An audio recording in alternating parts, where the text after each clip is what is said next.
So I just finished lunch at Pigtails, which is on Lake Lanier up in North Georgia. Very scenic, very beautiful.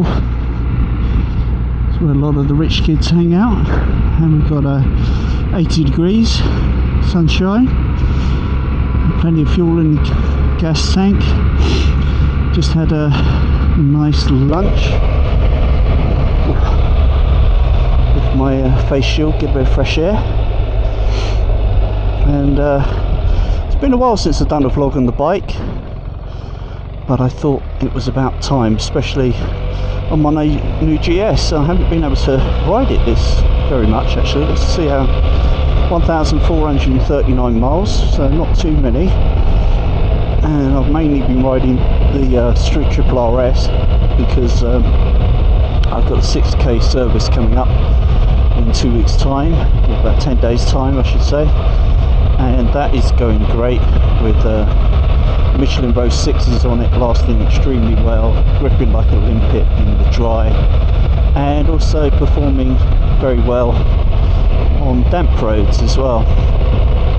I also like the tyres on my new GS as well actually. I've got the Tourance Next 2s on these, never ridden with those before, but they are very nice, and I'm very happy with them, and very happy with my GS.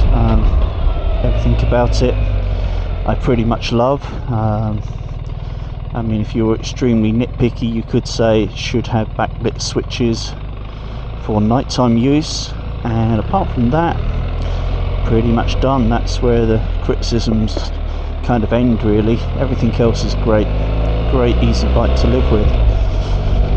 So a number of you have said, will I be upgrading for a GSA? Well, let's talk about that. Alright, so the kind of, I guess there's two big questions really. One, am I buying a GSA 2025? And also, what are my personal opinions and views of that bike? Well, the short answer is no, I'm not buying one.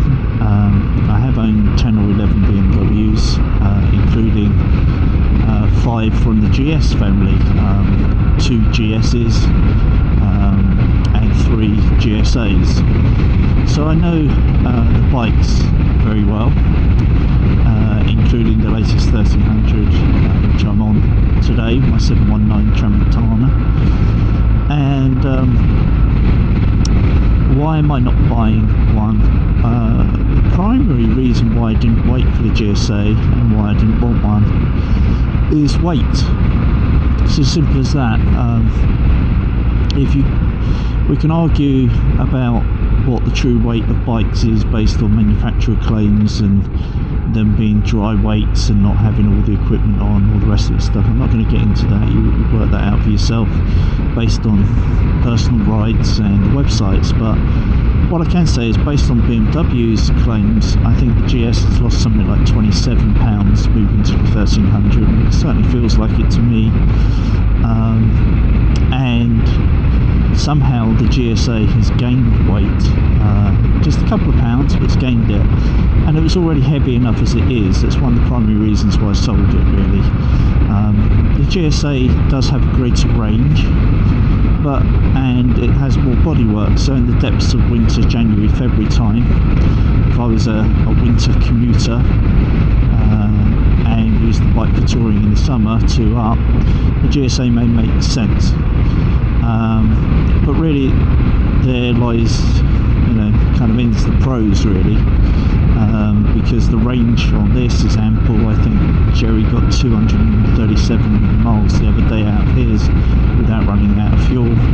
That's ample for most people that have to stop after 100, 120 miles because of people they ride with smaller tanks, or they just want a leg stretch, right? But for me, it's the weight, and also where that weight is carried. Part of that is the 8 gallons. So I've already had a couple of, well, 2 or 3 GSAs and a Tiger Explorer with the 8-gallon tank as well. So I'm used to having a lot of weight up high like that, and it's just not great. The box has some advantages over the Triumph because of the parallel twin engine is carrying that weight load, but there's no getting away from the fuel being carried high, and the overall weight of the bike once you add you know, spotlights and crash bars and larger, heavier bodywork. It's just, and a bigger fuel tank, even without fuel in it. There's just no way getting around that, and I just don't want the weight. Can I manage the weight? Yeah, sure I can manage the weight. I'm not I don't have any physical disabilities. I'm relatively strong and relatively active for somebody approaching 60, but I don't want it. Why have it if you don't need it? That's one of the reasons why I love my little Street Triple RS. It's just because it's so light and easy to ride, easy on the body, and particularly when you're pushing these big adventure bikes about with a fuel tank, you really do feel the pounds. It's not pleasant. Or if you're just trying to put it on the centre stand when you want to, you know, wash it or whatever, or get maximum fuel in it at a gas stop. I prefer this much more lithe and lighter GS, and with the active height control, it makes it easy to put it on the centre stand by raising the preload to the highest level once you put down the centre stand, and that makes it easy to get it on and off the centre stand for maintenance or refueling. I will say that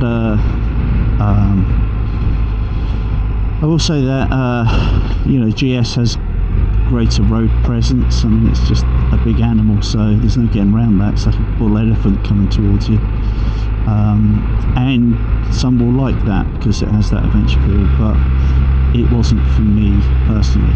Right, so that's the first thing why I'm not buying one.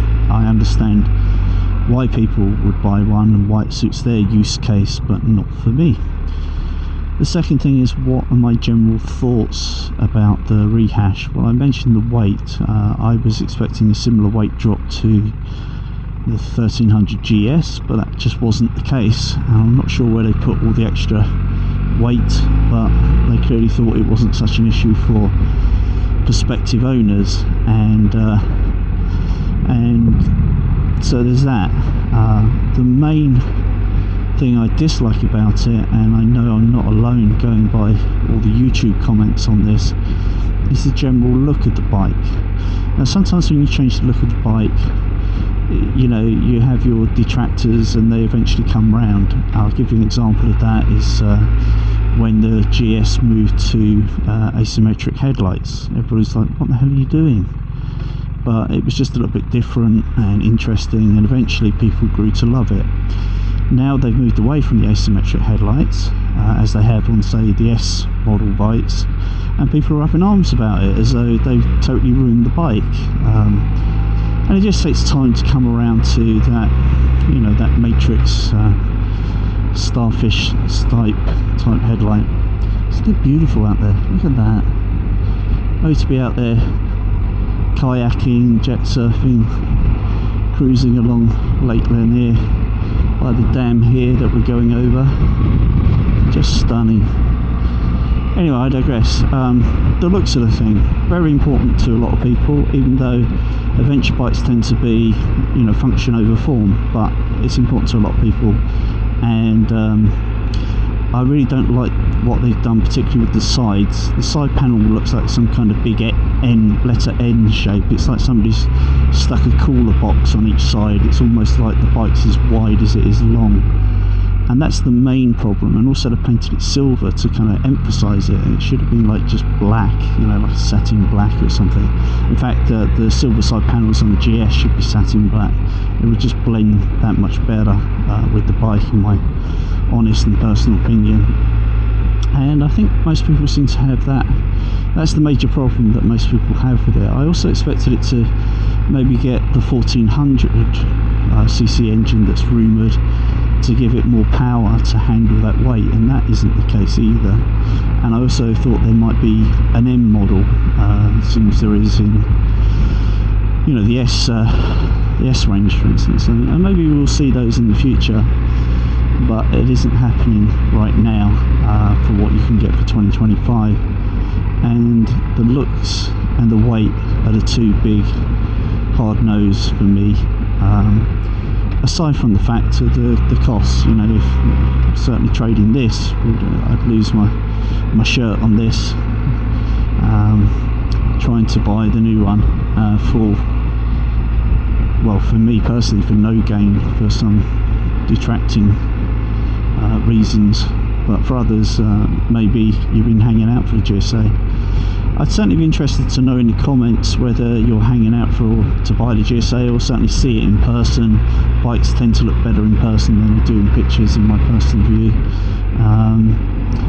And you know, if you hate it, and maybe it's put you off and you've decided to buy a GSA, and maybe you've decided to buy the Tiger or the KTM or the Harley or, you know, the Triumph, which all have their pros and cons. They're all good bikes. We're so spoilt, there's no real lemons about anymore. And for some people, you know, price may be a key driver. For others it's looks, for others it's a sporty kind of ride, you know, it's how dynamic it is. Others it's how techy and feature laden it is. So you got to work out what's right for you. For me personally, the GS certainly ticks all the boxes. It's arguably the lightest weight in the class. It is got the best range, the most fuel economy, the most gadgets. It's got super smooth low down torque, great ride quality and comfort, good build quality, low maintenance shaft drive, electric screen, heated seats, heated grips, active cruise control, blind spot monitoring. I mean, whew, it's quite a package. It costs a packet, but in my honest opinion, I think it's worth it. It really is the best all-rounder that they've made, and for my personal use case, and I think for a lot of people, it's still going to be a better all-rounder than the 2025 GSA. But maybe I'm wrong. Let me know in the comments, and I'll speak to you soon. It's Steve on his M1000R competition, just cruising home. He's just leaving the group. Good to see him. He had a triple puncture in the rear tyre yesterday, within a couple of miles of having a brand new tyre fitted. I really feel for him. He was really upset. I bought him some chocolate hobnobs to cheer him up. If you're a Brit, you know what chocolate hobnobs are. Anyway, signing off, guys. Good to speak, good to be on the bike again, and I'll see you soon. Bye. Hey you, if you want to become one of the Ride On people, don't forget to subscribe. Ride often, ride carefully, ride on.